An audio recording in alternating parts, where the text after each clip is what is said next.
Capítulo 36. Os caminhos se separam. Dumbledore ficou em pé, contemplou Barty Crouch por um momento, com uma expressão de desgosto. Então ergueu sua varinha mais uma vez e dela voaram cordas que se prenderam em torno do bruxo, amarrando-o apertado. Ele se dirigiu, então, à professora McGonagall. Minerva, posso pedir a você que fique de guarda aqui, enquanto levo Harry para cima? Naturalmente. Ela parecia ligeiramente nauseada, como se tivesse acabado de ver alguém vomitar. Contudo, quando puxou a varinha e a apontou para Barty Crouch, sua mão estava bem firme. Severo, virou-se Dumbledore para Snape.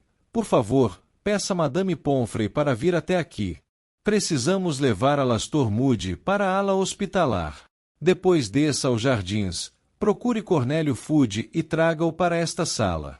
Com certeza, ele vai querer interrogar Crouch pessoalmente. Diga-lhe que estarei na ala hospitalar dentro de meia hora, caso precise de mim. Snape concordou silenciosamente com um aceno de cabeça e saiu da sala. Harry! Chamou Dumbledore gentilmente. Harry se levantou e cambaleou, a dor na perna, que ele mal sentiu todo o tempo em que esteve ouvindo Crouch, agora voltava com força total. O garoto também percebeu que estava tremendo. Dumbledore segurou-o pelo braço e ajudou-o a sair para o corredor escuro. Quero que venha primeiro ao meu escritório, Harry, disse ele baixinho, enquanto seguiam pelo corredor. Sirius está nos esperando lá. Harry concordou com a cabeça. Uma sensação de dormência e de total irrealidade se apoderava dele, mas o garoto não ligou, ficou até feliz com isso. Não queria ter que pensar em nada que aconteceu desde que pôs a mão, pela primeira vez, na taça tribruxo. Não queria ter que examinar as lembranças, frescas e nítidas como fotografias, que não paravam de lampejar em sua mente. Olho tonto Moody dentro do malão, rabicho caído no chão, aninhando o toco do braço. Voldemort ressurgindo do caldeirão fumegante. Cedrico, morto. Cedrico pedindo para ele levar seu corpo para os pais. Professor, murmurou Harry, onde estão o senhor e a senhora Diggory? Estão com a professora Sprout. A voz de Dumbledore, que esteve tão calma durante o interrogatório de Barty Crouch, tremeu levemente pela primeira vez. Ela é a diretora da casa de Cedrico e o conhecia melhor. Tinham chegado à gárgula de pedra. Dumbledore disse a senha, e ela saltou para o lado.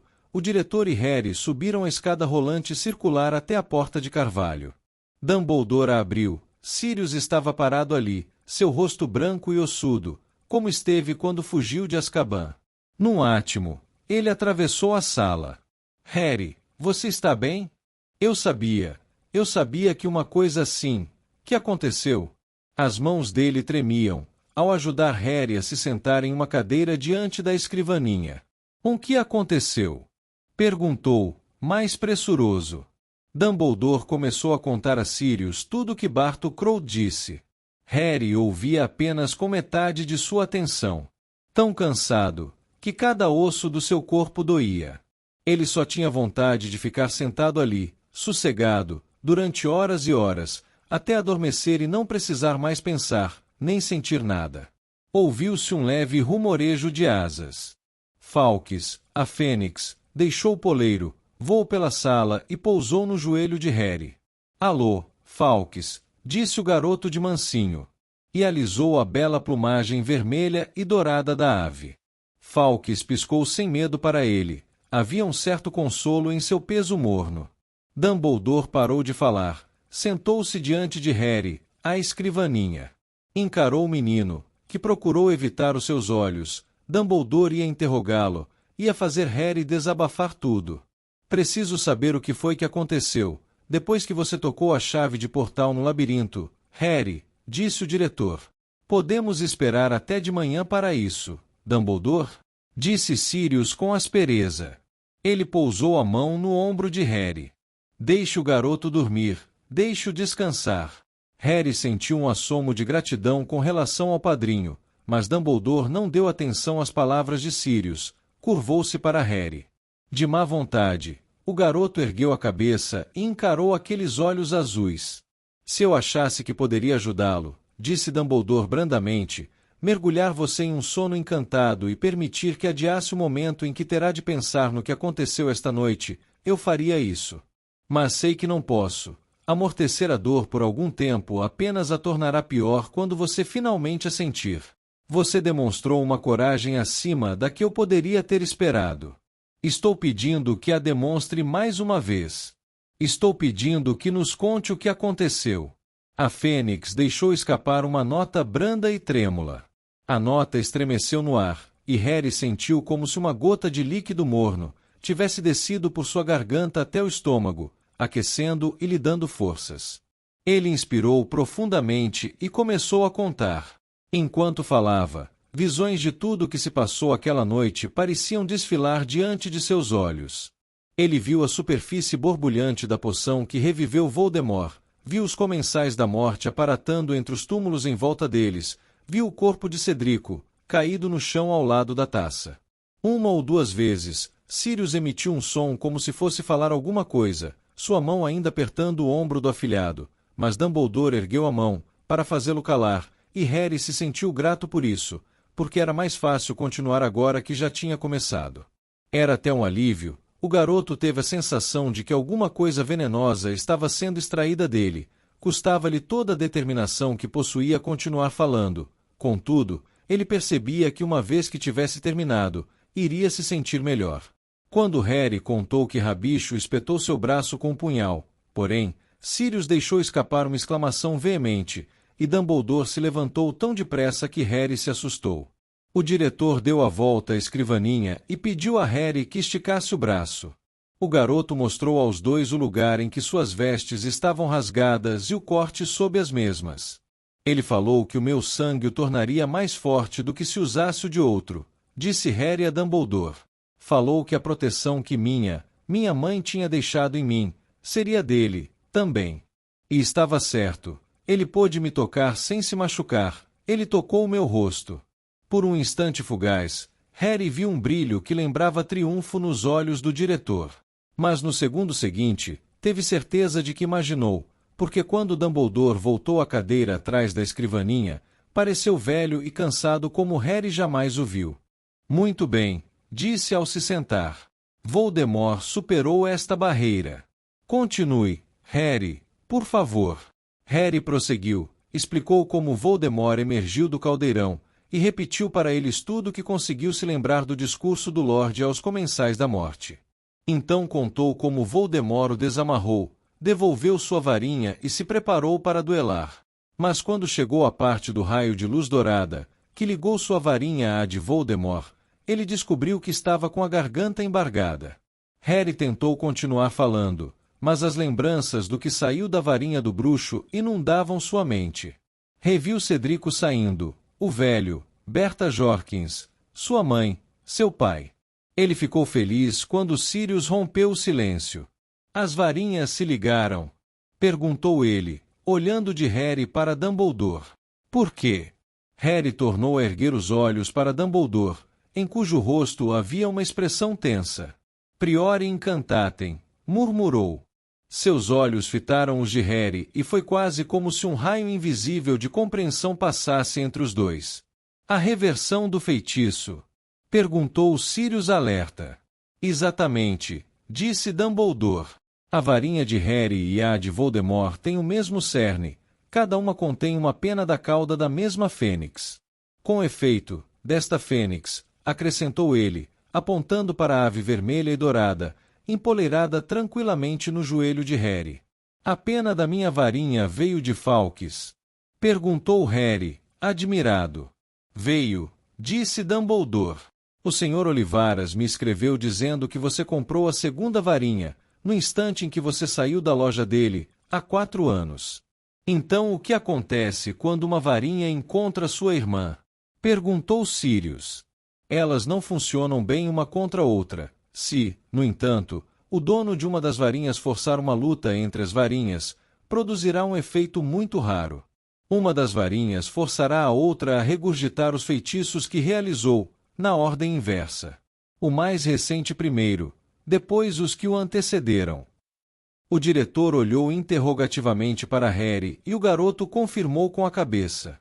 O que significa, disse Dumbledore lentamente, seus olhos no rosto de Harry, que alguma forma de Cedrico deve ter reaparecido. Harry tornou a confirmar. Diggory voltou à vida? Perguntou Sirius abruptamente. Nenhum feitiço pode ressuscitar os mortos, disse Dumbledore em tom sentencioso. Só o que pode ocorrer é uma espécie de eco inverso.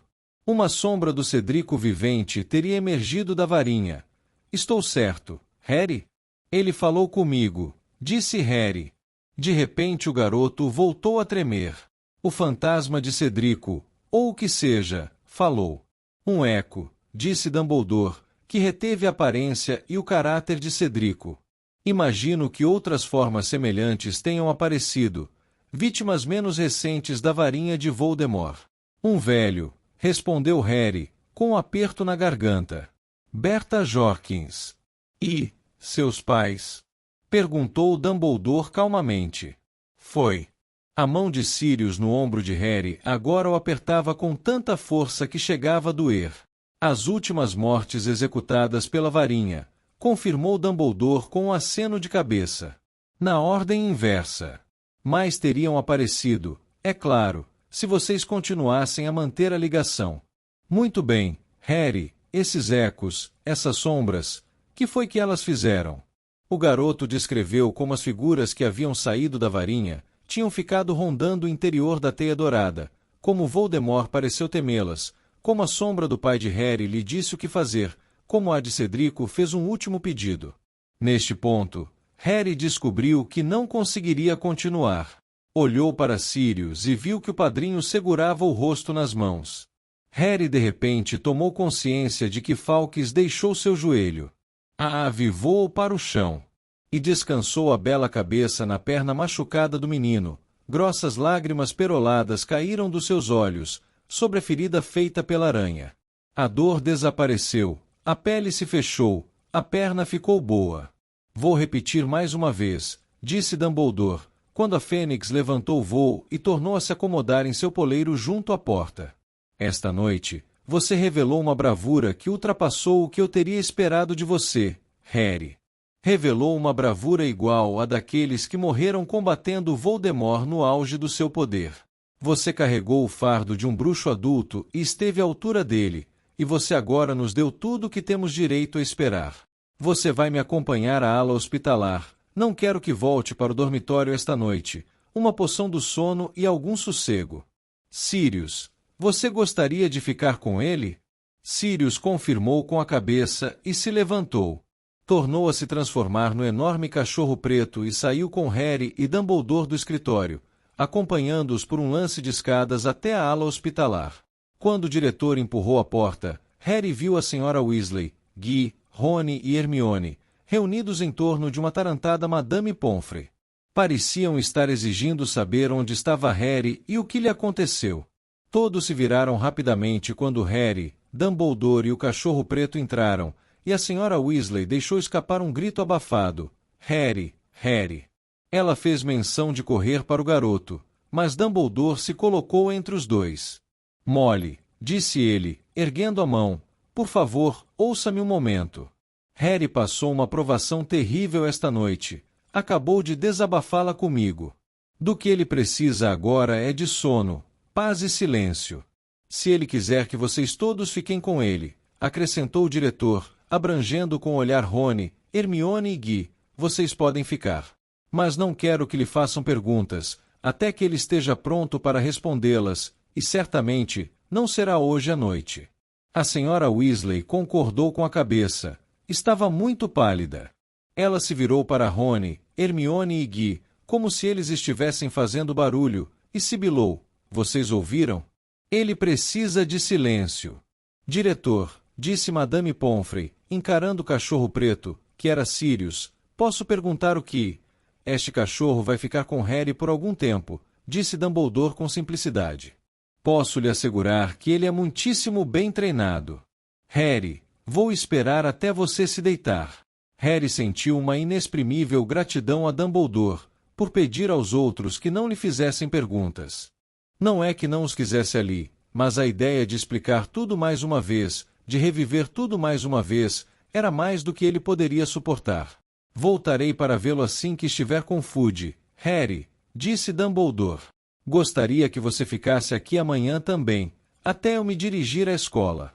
Então saiu. Quando Madame Pomfrey levou Harry a uma cama próxima, ele avistou o verdadeiro Moody, deitado imóvel em uma cama no fundo da enfermaria. Sua perna de pau e o olho mágico estavam pousados na mesa de cabeceira. Ele está ok? Perguntou Harry. Ele vai ficar bom, respondeu Madame Pomfrey, entregando ao garoto um pijama e colocando os biombos à sua volta. Ele despiu as vestes, pôs o pijama e entrou na cama. Rony, Hermione, Guy, a senhora Weasley e o cachorro preto contornaram o biombo e se sentaram em cadeiras dos lados da cama. Rony e Hermione espiaram o amigo quase cautelosamente, como se sentissem medo dele. Eu estou bem, disse Harry a eles. Só cansado.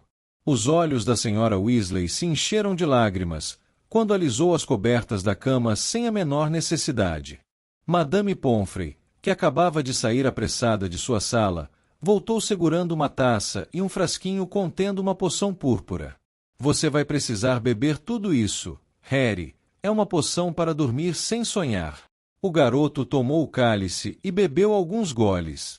Sentiu-se sonolento na mesma hora. Tudo ao seu redor ficou enevoado. As luzes na enfermaria pareceram piscar para ele de um jeito simpático. Através do biombo que circundava sua cama, ele teve a sensação de que seu corpo afundava cada vez mais no calor do edredom de penas. Antes que pudesse terminar a poção, antes que pudesse dizer mais alguma coisa, sua exaustão o adormeceu. Harry acordou, tão quentinho, tão sonolento, que nem abriu os olhos, sentindo vontade de adormecer outra vez. A enfermaria continuava fracamente iluminada. Acreditava que ainda era noite e tinha a impressão de que não poderia ter dormido muito tempo. Então ouviu cochichos à sua volta. Vão acordá-lo se não calarem a boca. Por que é que estão gritando? Não pode ter acontecido mais nada, ou pode? Harry abriu os olhos borrados. Alguém tirou seus óculos. Viu os contornos difusos da senhora Weasley e de Guy ali perto. A bruxa estava em pé. É a voz de Fudge, sussurrou ela. E a outra é da Minerva McGonagall, não é? Mas por que estão discutindo? Agora Harry os ouvia também, gente gritando e correndo em direção à ala hospitalar. Lamentável, mas mesmo assim, Minerva, dizia o ministro em voz alta. O senhor nunca deveria tê-lo trazido para o interior do castelo, berrou a professora. Quando Dumbledore descobrir, Harry ouviu as portas da enfermaria se escancararem. Sem as pessoas ao redor de sua cama notarem, pois fixaram o olhar na porta quando Guy afastou os biombos, Harry se sentou e tornou a colocar os óculos. Fudge entrou em grandes passadas pela enfermaria. Os professores McGonagall e Snape vinham em seus calcanhares. Onde está Dumbledore? Fudge interpelou a senhora Weasley. Não está aqui, disse a senhora zangada. Isto é uma enfermaria, ministro. O senhor não acha que faria melhor? Mas a porta se abriu e Dumbledore entrou decidido. O que aconteceu? Perguntou energicamente, olhando de Fudge para McGonagall. Por que estão incomodando estas pessoas? Minerva, você me surpreende. Eu lhe pedi para ficar vigiando Barty Crouch. Não há necessidade de vigiá-lo mais, Dumbledore, gritou ela. O ministro já providenciou isso. Harry nunca viu a professora se descontrolar daquele jeito. Havia manchas vermelhas de raiva em seu rosto, as mãos estavam fechadas em punhos, ela tremia de fúria. Quando informei ao Sr. Fudge que tínhamos apanhado o comensal da morte responsável pelos acontecimentos desta noite, disse Snape, em voz baixa, parece que ele achou que sua segurança pessoal estava ameaçada. Insistiu em chamar um dementador para acompanhá-lo até o castelo. Levou-o para a sala em que Barty Crouch. Avisei a ele que você não concordaria, Dumbledore, vociferou a professora Minerva. Avisei a ele que você não permitiria que dementadores entrassem no castelo, mas... Minha cara senhora! Rugiu Fudge, que parecia igualmente mais zangado do que Harry jamais o viu. Como ministro da magia, sou eu quem decide se quero trazer uma proteção pessoal quando vou entrevistar alguém possivelmente perigoso. Mas a voz da professora McGonagall abafou a de Fudge. No momento em que aquela coisa entrou na sala, berrou ela, apontando para Fudge, o corpo todo tremendo. O dementador avançou para Crouch e Harry sentiu um frio no estômago, enquanto a professora procurava encontrar palavras para descrever o que aconteceu. Harry não precisou que ela terminasse a frase. Sabia o que o dementador devia ter feito. Aplicou o beijo fatal em Barty Crouch, sugou a alma do rapaz pela boca. Ele estava pior do que morto. Pelo que todos dizem, não se perdeu nada. Vociferou Fudge. Ele parece ter sido responsável por várias mortes. Mas ele agora não pode prestar depoimento, Cornélio, disse Dumbledore, encarando Fudge com insistência, como se o visse direito pela primeira vez. Ele não pode testemunhar porque matou essas pessoas. Porque ele as matou. Ora, isso não é mistério, é? Esbravejou o ministro. Ele é doido de pedra. Pelo que Severo e Minerva me disseram, ele parecia pensar que tinha feito tudo isso seguindo instruções de você sabe quem. E ele estava seguindo instruções de Lord Voldemort, Cornélio, respondeu Dumbledore. A morte dessas pessoas foi apenas um produto secundário do plano para restaurar as forças de Voldemort. O plano foi bem sucedido. Voldemort recuperou seu corpo. Fudge parecia ter levado uma pancada violenta no rosto. Atordoado e piscando, ele olhou para Dumbledore como se não conseguisse acreditar no que acabava de ouvir. Começou a balbuciar, ainda de olhos arregalados para o diretor. Você sabe quem? Retornou? Absurdo! Ora, vamos, Dumbledore. Conforme Minerva e Severo sem dúvida lhe contaram, ouvimos Barty Crouch confessar. Sob a influência do Veritaserum, ele nos disse como foi contrabandeado para fora de Azkaban e como Voldemort, tendo sabido por Berta Jorkins que ele continuava vivo, foi libertá-lo da guarda do pai, e usou para capturar Harry. O plano funcionou, posso lhe garantir. Crouch ajudou Voldemort a retornar. Olha aqui, Dumbledore, disse Fudge, e Harry ficou espantado de ver o sorrisinho que apareceu no rosto do ministro. Você não acredita seriamente nisso. Você sabe quem voltou? Ora, vamos. Com certeza Crouch deve ter acreditado que estava agindo sob as ordens de você sabe quem, mas aceitar a palavra de um doido daqueles, Dumbledore. Quando Harry tocou na taça Tribruxo esta noite, ele foi transportado diretamente até Voldemort, disse Dumbledore com firmeza. Ele presenciou o renascimento de Lord Voldemort. Explicarei tudo a você se quiser vir ao meu escritório. Dumbledore olhou para Harry e viu que o garoto estava acordado, mas sacudiu a cabeça e disse, receio que não possa permitir que você interrogue Harry hoje. O curioso sorriso de Fudge perdurou. Ele também olhou para Harry, depois se voltou para Dumbledore. Você está disposto a aceitar a palavra de Harry neste caso, Dumbledore? Houve um momento de silêncio, interrompido por um rosnado de Sirius. Tinha os pelos do pescoço em pé e seus dentes se arreganharam para Fudge. Certamente que acredito em Harry, disse Dumbledore. Seus olhos brilharam de fúria. Ouvi a confissão de Crouch, e ouvi o relato de Harry sobre o que aconteceu quando ele tocou a taça Tribruxo. As duas histórias fazem sentido, explicam tudo o que tem acontecido, desde que Berta Jorkins desapareceu no verão passado. Fudge ainda conservava aquele sorriso estranho no rosto. Olhou mais uma vez para Harry antes de responder. Você está disposto a acreditar que Lord Voldemort voltou, porque assim dizem um assassino louco e um garoto que... Bem... Fudge lançou a Harry mais um olhar, e o garoto subitamente compreendeu. O senhor tem andado lendo Rita Skeeter, Sr. Fudge, disse ele calmamente. Rony, Hermione, a senhora Weasley e Guy, todos se assustaram. Nenhum deles percebeu que Harry estava acordado. Fudge corou ligeiramente, mas surgiu em seu rosto uma expressão de desafio e obstinação. E se tiver? Perguntou, fitando Dumbledore. E se descobrir que você me tem ocultado certos fatos sobre o garoto? Ofidioglota, é. E tem desmaios esquisitos a toda hora. Presumo que você esteja se referindo às dores que Harry tem sentido na cicatriz? Perguntou Dumbledore friamente. Você admite que ele tem tido dores, então? Perguntou Fudge depressa. Dores de cabeça. Pesadelos. Possivelmente, alucinações. Escute aqui, Cornélio, disse Dumbledore, dando um passo para perto de Fudge, e mais uma vez parecendo irradiar aquela indefinível aura de poder que Harry sentiu quando ele estuporou o jovem Crouch. Harry é tão mentalmente são quanto eu ou você. Aquela cicatriz na testa não afetou o cérebro dele. Acredito que doa quando Lord Voldemort está por perto ou experimente sentimentos assassinos. Fudge se afastou meio passo de Dumbledore, mas não parecia menos obstinado.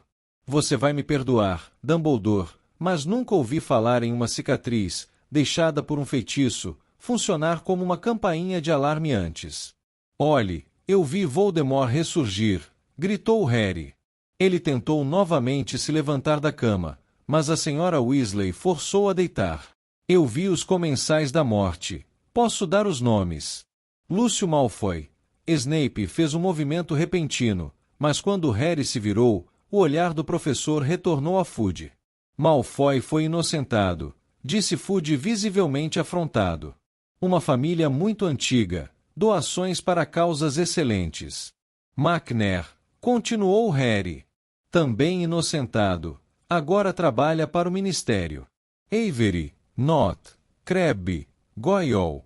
Você está apenas repetindo os nomes dos que foram absolvidos da acusação de serem comensais da morte há 13 anos, disse Fudge zangado. Poderia ter achado esses nomes em relatórios antigos sobre os julgamentos.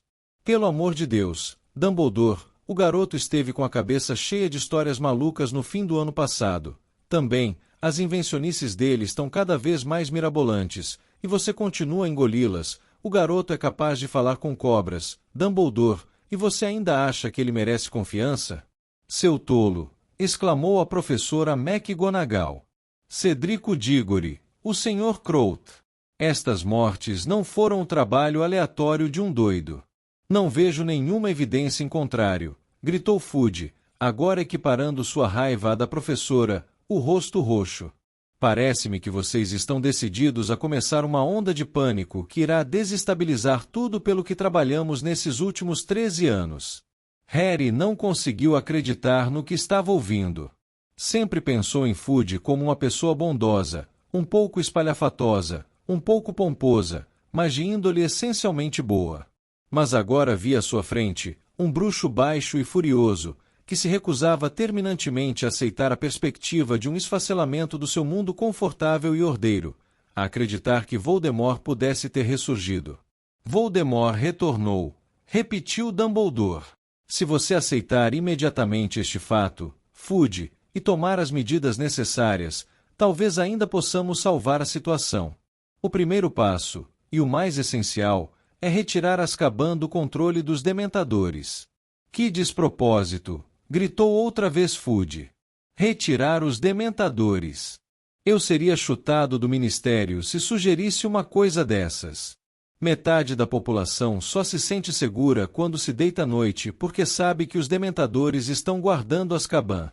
A outra metade não dorme tão bem, Cornélio, porque sabe que você deixou os seguidores mais perigosos de Lord Voldemort aos cuidados de criaturas que irão se juntar a ele no momento em que ele pedir, retorquiu Dumbledore.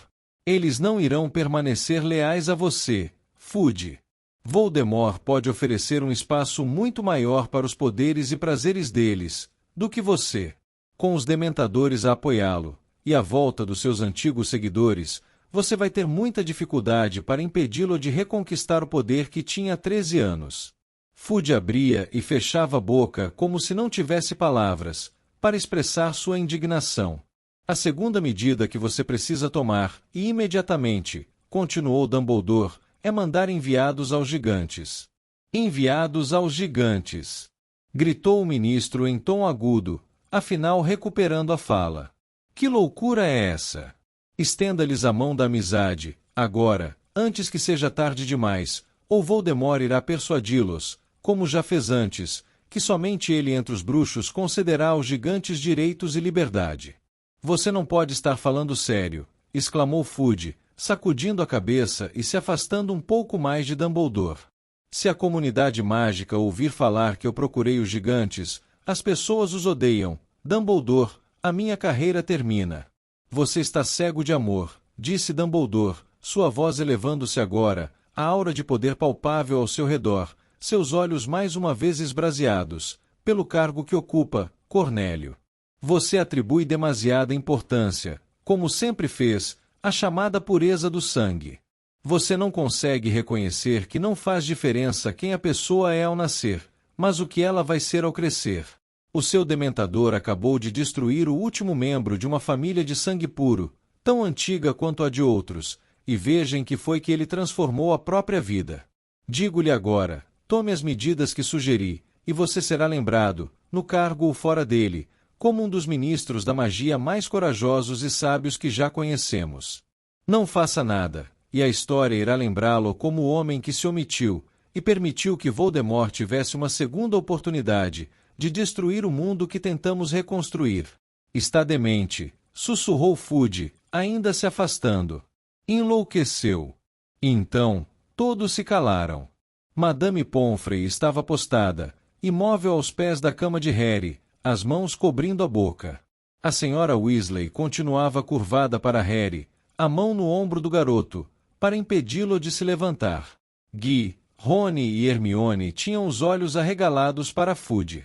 Se a sua determinação de fechar os olhos levou você a esse ponto, Cornélio, disse Dumbledore, chegou o momento em que os nossos caminhos se separam. Você fará o que acha que deve. E eu agirei como acho que devo. A voz de Dumbledore não continha sequer uma sugestão de ameaça, parecia fazer uma simples constatação, mas Fudge se encrespou, como se Dumbledore estivesse avançando para ele com a varinha em punho. Agora, escute aqui, Dumbledore, disse sacudindo o dedo na cara do diretor. Eu sempre o deixei agir livremente. Tenho muito respeito por você. Posso não ter concordado com algumas de suas decisões, mas fiquei calado. Não existe muita gente que deixaria você contratar lobisomens ou manter Hagrid ou decidir o que ensinar aos seus alunos, sem consultar o ministério. Mas se você vai trabalhar contra mim, a única pessoa contra quem pretendo trabalhar é Lord Voldemort. Se você é contra ele, então continuamos, Cornélio, do mesmo lado. Aparentemente, Fudge não conseguiu pensar que resposta dar a Dumbledore. Balançou-se para frente e para trás sobre os pés diminutos por um momento, girando o chapéu coco nas mãos. Finalmente, disse, com um quê de súplica na voz. Ele não pode estar de volta, Dumbledore, simplesmente não pode. Snape se adiantou, passou por Dumbledore, ao mesmo tempo em que levantava a manga esquerda de suas vestes. Esticou o braço e mostrou a Fudge, que se retraiu. Olhe, disse Snape asperamente. Olhe, a marca negra. Não está tão nítida quanto estava há pouco mais de uma hora, quando ficou realmente negra, mas o senhor ainda pode vê-la. O Lorde das Trevas marcou com este sinal todos os comensais da morte. Era uma maneira de nos reconhecermos e um meio de nos convocar à presença dele. Quando ele tocava a marca de qualquer comensal, devíamos desaparatar e aparatar instantaneamente ao seu lado. A marca se tornou mais nítida durante esse ano. A de Karkaroff também. Por que o senhor acha que o professor fugiu esta noite? Nós dois sentimos a marca queimar. Nós dois sabíamos que ele havia voltado. Karkaroff teme a vingança do Lorde das Trevas. Ele traiu muitos companheiros comensais, para ter ilusões de ser bem recebido no seio do rebanho. Fudge recuou para longe de Snape, também.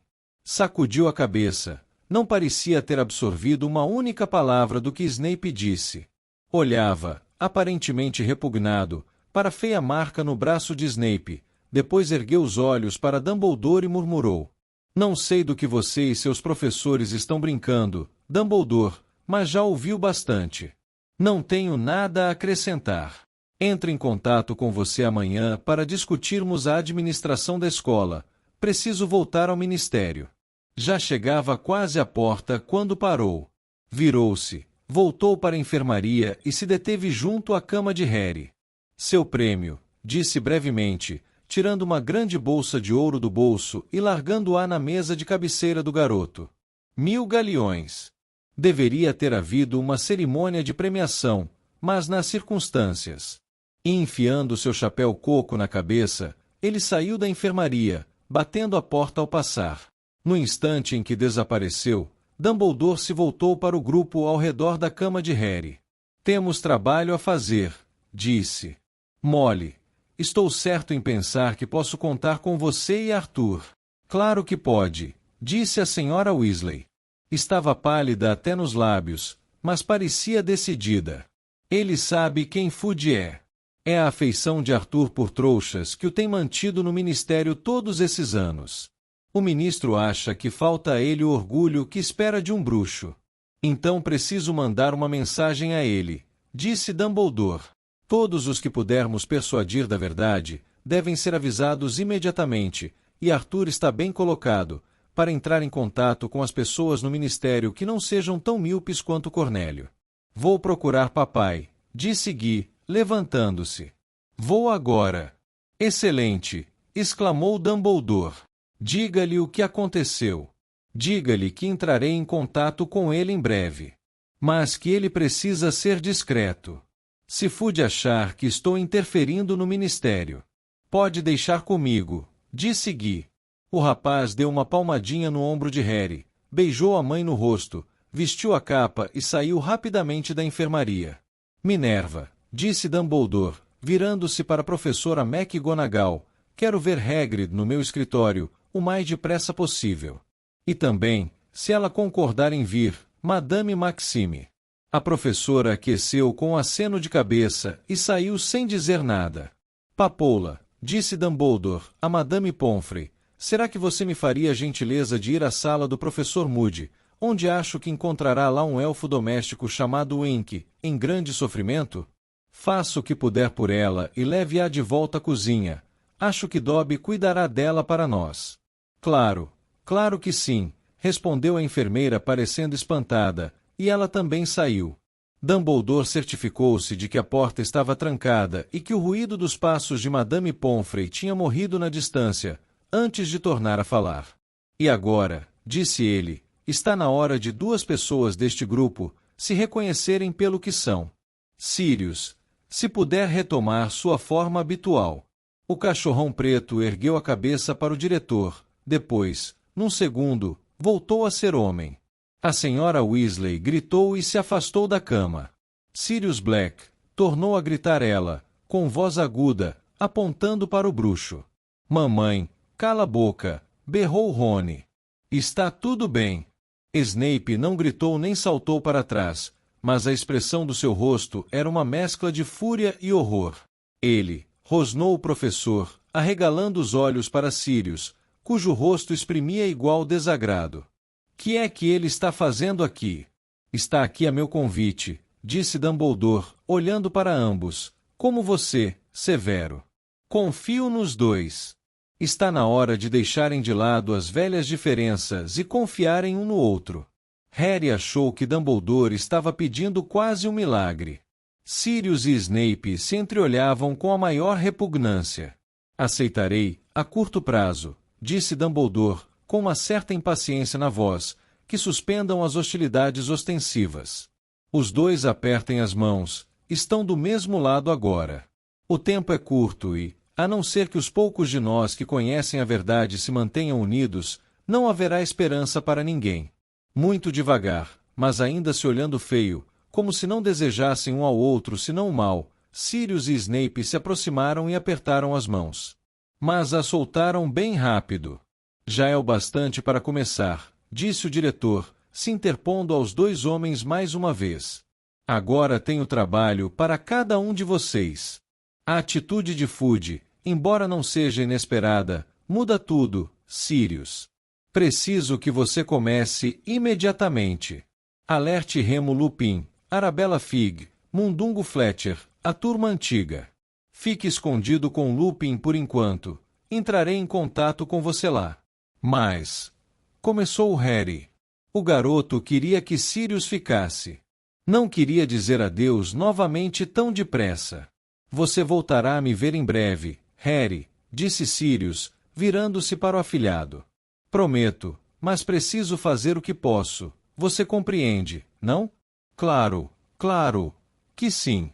Sirius apertou a mão de Harry brevemente, se despediu de Dumbledore com um aceno da cabeça, voltou a se transformar em cachorro preto e correu para a porta, cuja maçaneta abriu com a pata.